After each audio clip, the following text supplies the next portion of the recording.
और वो 4 चीज माँ की कृपा से पहला मांगा था कि मुझे ऐसी नौकरी मिले जिस मालिक के दिल में मेरे लिए प्यार हो,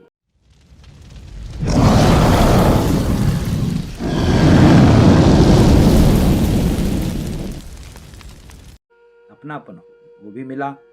दूसरा मांगा कि घंटों में तपस्या करूं, साधना करूं तो कोई अड़चन ना आए, वो भी मिला। तीसरा मैंने बोला था कि हे माँ, मेरा एक ही औलाद है, वो इंग्लिश मीडियम में पढ़े, वो भी मिला। चौथा, एक बहन अभी भी है लेकिन प्रेम भाव नहीं है, लेकिन उसके 6 बच्चे होने बच्चियां होने के कारण मैं टेंशन में रहता था। माँ से मांगा, माँ की कृपा से कुछ ऐसे संयोग हुआ, मेरा भांजा था इधर उधर, मैंने अपने पास ले लिया, दूसरी जगह काम करता हुआ था, अपने पास लगाया, तब जा करके वो अपने बल पर 3 बहन का शादी किया, बाकी माँ बाप किया, एक को नाना ने किया।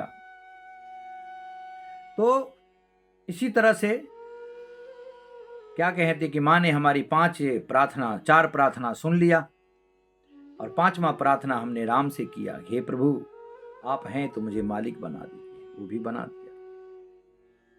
तो देखिए, चाहे माँ की भक्ति करिए, पिता की भक्ति करिए, भक्ति तो भक्ति होता है ना। माँ भी हमसे दूर नहीं, पिता भी हमसे दूर नहीं, ईश्वर हमसे दूर नहीं। और वो 4 चीज हमें मिला। एक होटल मिला जो हमने राम से, ईश्वर से मांगा, उनकी कृपा से भी मिला। समय आने से कुछ विपरीत हो गई, उसके कारण हमने अपना ही को जब बैरी हो जाए तो क्या करें, उस कारण हमने नौकरी छोड़ दी। और भैया एक सबसे बड़ी बात कहने जा रहा हूं कि जब अपने ही रिश्तेदार आपसे नफरत करने लग जाए, दूर हटने लग जाए, तो समझ लीजिए कि भगवान की बड़ी कृपा बन रही है, आप कृपा बन रही है, क्योंकि संसार से आप दूरी हो रहा आपको।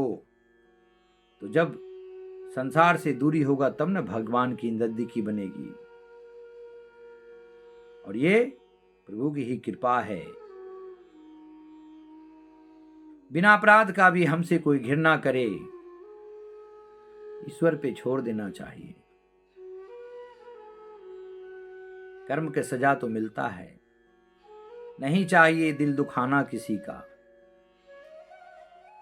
और मां की इतनी कृपा है भैया कि जिसने हमें सताया है, तकलीफ दिया है, कसम कहता हूं अपनी मां काली का, उसका हिसाब किताब हमने अपने आंखों से देखा, मां ने जरूर किया है।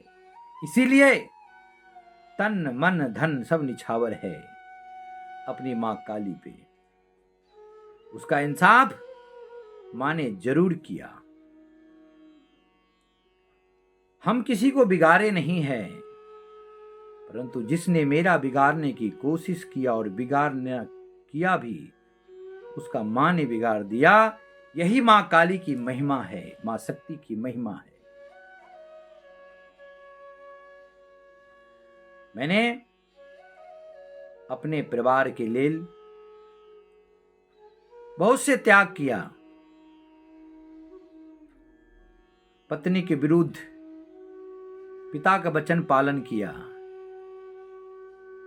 क्योंकि हर लेडीज की शौक रहता है कि मेरा पति मेरे अधीन हो, मैं जो कहूं माने, और पति पुत्र बच्चे उनको ज्यादा प्यारा होता है, अधिक होता है। बाकी तो बहुत तरह के नारियां हैं, बाकी परिवार में सब प्यारा होते हैं, लेकिन अधिक होता है। तो यही सोचता है कि,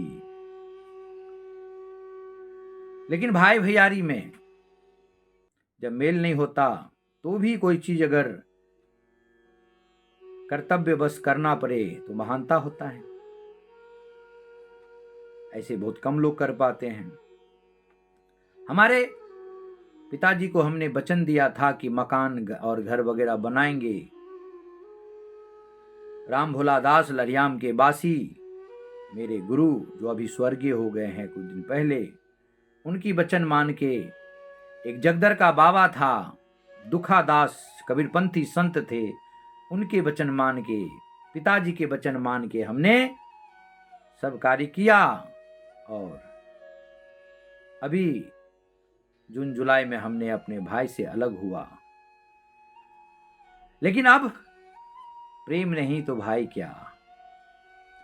खून के रिश्ता कोई महान नहीं होता, मैंने बहुत नजदीक से देखा है, इसीलिए आप लोग को कहता हूं प्रेम के रिश्ता महान होता है। जब ईश्वर से आप जुड़ते हैं तो वहां भी प्रेम का रिश्ता होता है। इसीलिए कबीर साहब ने कहा है, जी घट प्रीत न प्रेम रस, तारस ना नहीं राम, सो नर इस संसार में, उपज भये बेकाम रे भैया, उपज भये बेकाम। जिसकी हृदय में प्रेम और प्रीत का रस न हो, उसमें राम नहीं रहता। जो बोलता पुरुष है वो रहते हुए भी कोई मतलब नहीं निकलता, वो नर संसार में बेकाम है। ऐसा कहना है साहब कबीर का। आप लोग देखे होंगे कि मैं कभी कबीर साहब के खिलाफ कभी कोई चीज नहीं बोला होगा, परंतु कबीरपंथियों के खिलाफ बोलते हैं, क्योंकि जिनको ज्ञान हो जाता है वो आदमी संत बनते हैं, महंत बनते हैं, ऋषि बनते हैं, मुनि बनते हैं।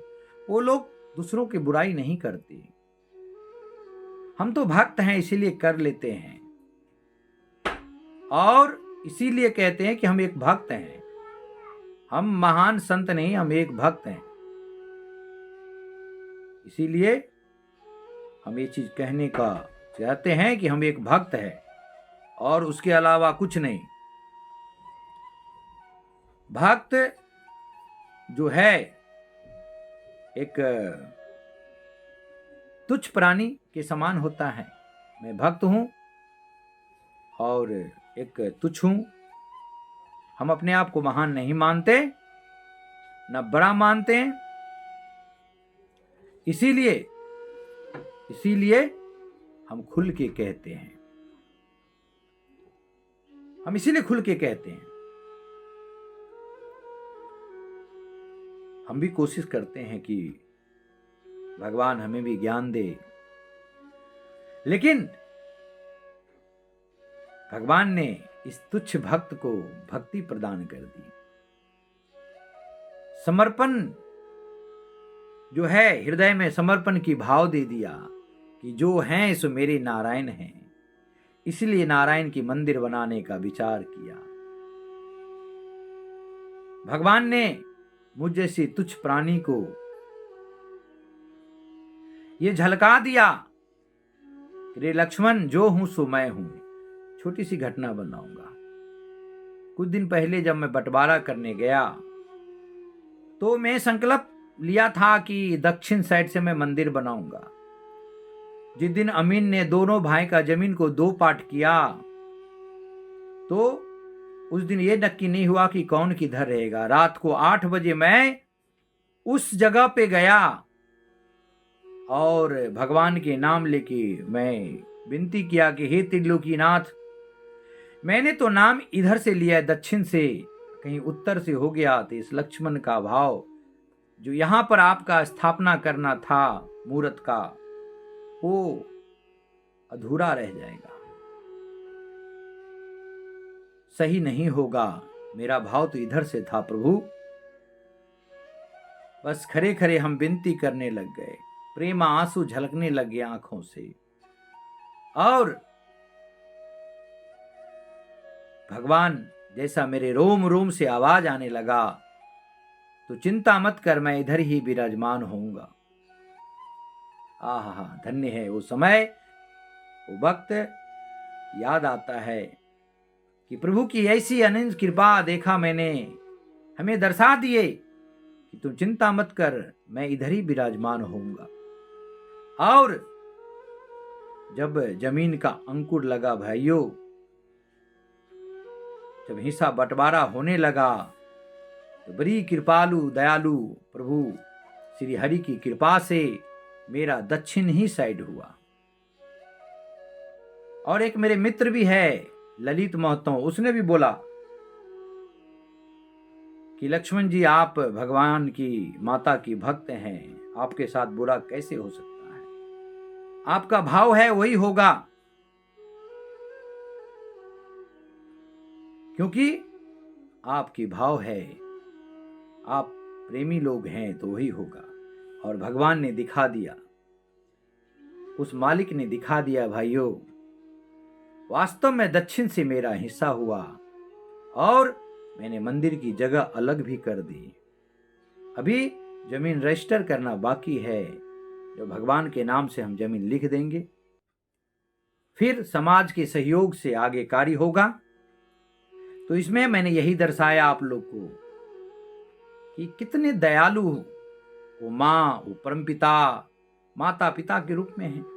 चाहे लक्ष्मी नारायण कर लीजिए, शिव पार्वती कह लीजिए, या चाहे सरस्वती ब्रह्मा जी कह लीजिए, सबका उत्पत्ति तो ब्रह्मा जी से ही है।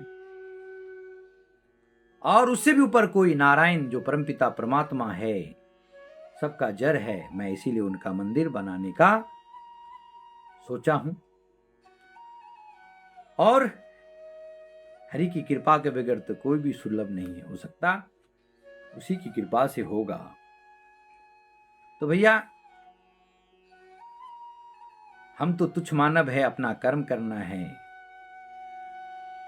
इच्छा मालिक की। जय श्री राम, जय मां काली। और